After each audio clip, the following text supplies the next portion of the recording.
What's up, everybody? This is Jude from section 122 on ArgosEndzone.com. Time for week 20 action as the Argos host the Winnipeg Blue Bombers in the season finale and the final home game for the Argos at Rogers Centre. As always, you can click the Show More button on the YouTube channel to jump to the chapter you'd like to see. We'll get things rolling with a look back at what happened last week.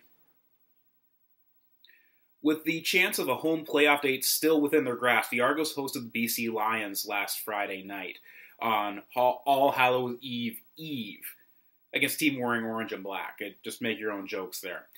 And what we also saw the return of Ricky Ray. First time he'd taken snaps at Rogers Centre in almost a calendar year. It was great to see him back under center, which is not a slight against Trevor Harris, who is the Argos nomination for Outstanding Player in the League this year. Tip of the cap to Mr. Harris, had an outstanding season, and I know his work is not done yet.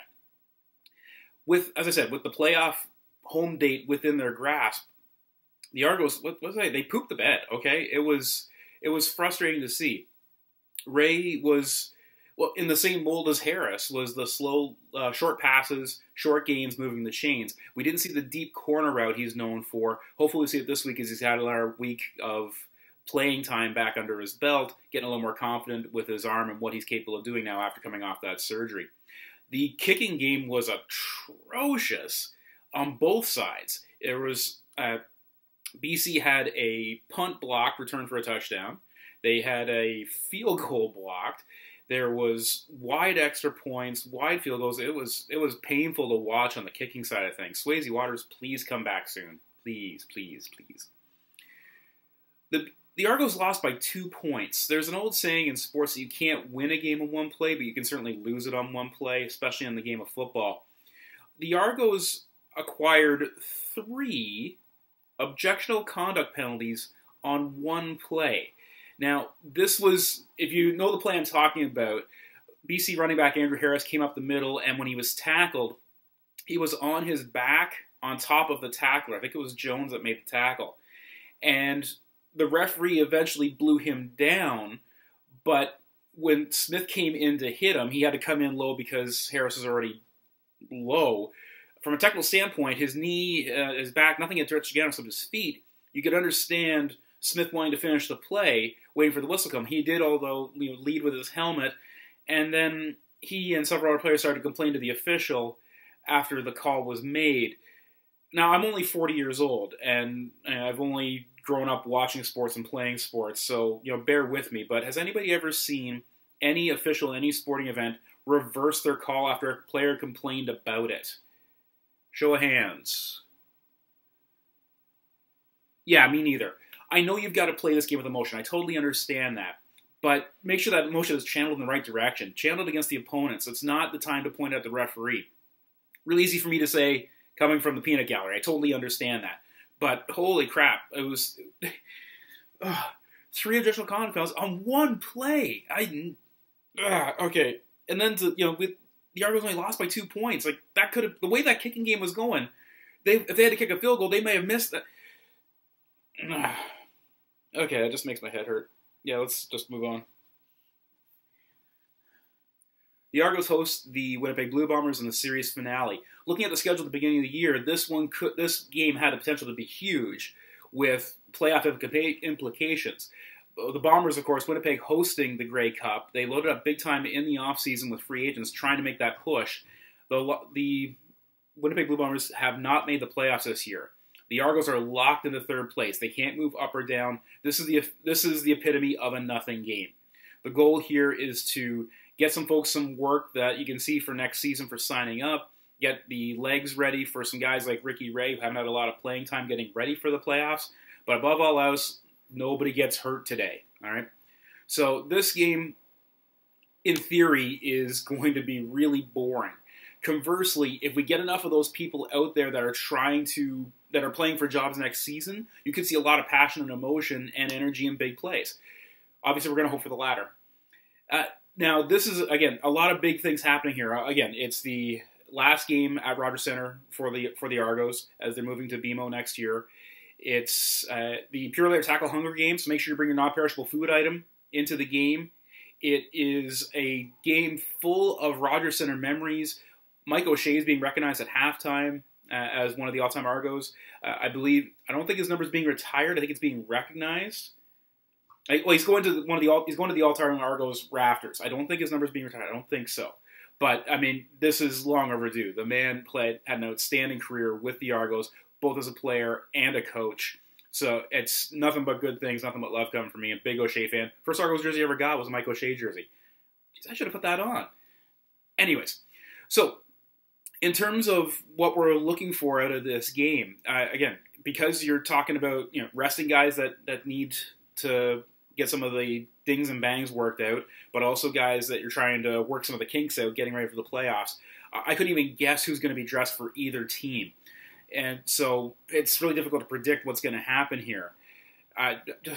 Just tune in and let's hope for the best. Who should you be watching this week? Assuming these guys dress anyways, I'm looking at Ricky Ray on offense. I'm assuming he's going to dress just to get his legs underneath him, as I've said repeatedly in the other chapters. So hopefully we'll see that deep corner route, have him coming back and throwing that deep ball he throws so effectively.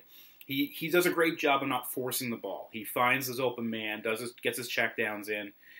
Now, I mean, the offensive line gave up 6 sacks last week, so it would be great for them to keep him a little more upright and build a little more confidence going into the playoffs. But keep an eye on number 15, Ricky Ray on offense. On defense, I'm looking at Travis Hawkins, number 30. Travis actually recovered both blocks last week. The punt return, which he returned for a touchdown, and the field goal that he recovered that one as well. That was blocked by Ricky Foley, I believe. So, touched the ball a ton. He was active in the play. I think he was also one of those guys that got the ejectable conduct penalty. So, he was all over the score sheet is what I'm saying. So, let's see if that continues this week as the Argos push forward for the playoffs. So, again, Ricky Ray on offense, number 15. Travis Hawkins on defense, number 30. So, last regular season prediction for 2015. The numbers, when you take how many points the Argos have scored versus how many the Bombers have allowed and vice versa, we're really close, about a 26-25 matchup on this go-around. This is so unpredictable because we don't even know who's dressed. Screw it. I always like going big on this one, right? So let's go with a 42-38 Argos win. Head clearance, good. 42-38. All right. Let's have some fun. Enjoy the game. The Argos' last home game at Rogers Center leads to a rather natural Trashtag of "Bye, Rogers."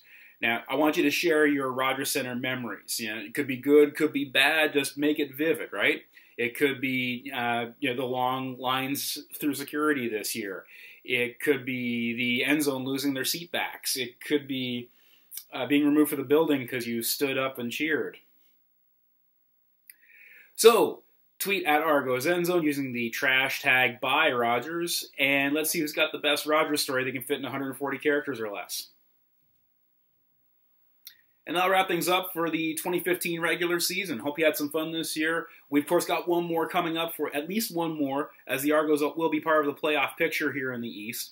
But in terms of what we're dealing with so far, you know the social media thing, right? Twitter, Facebook, YouTube. Give us a yell, give us a shout, give us a like, give us a comment. This game's huge, more so from a fan perspective, because you've got the Purolator Tackle Hunger game, so bring your non-perishable food item, get a picture of the Grey Cup. It is your last chance to get the Argos Cheerleader calendar bought and signed in person this season, so make sure you pick that up. It's helping the ladies get out to Winnipeg. They had a very shortened, abbreviated selling season, thanks to all the shifting around of home games. So make sure you support the ladies, who, again, tip of the cap, had a fantastic halftime show last week with the Thriller performance. If you didn't see it, go to the Argos page. The video's there. The CFL, the Snap, has got the video as well. It was fantastic. Well done, ladies, as always.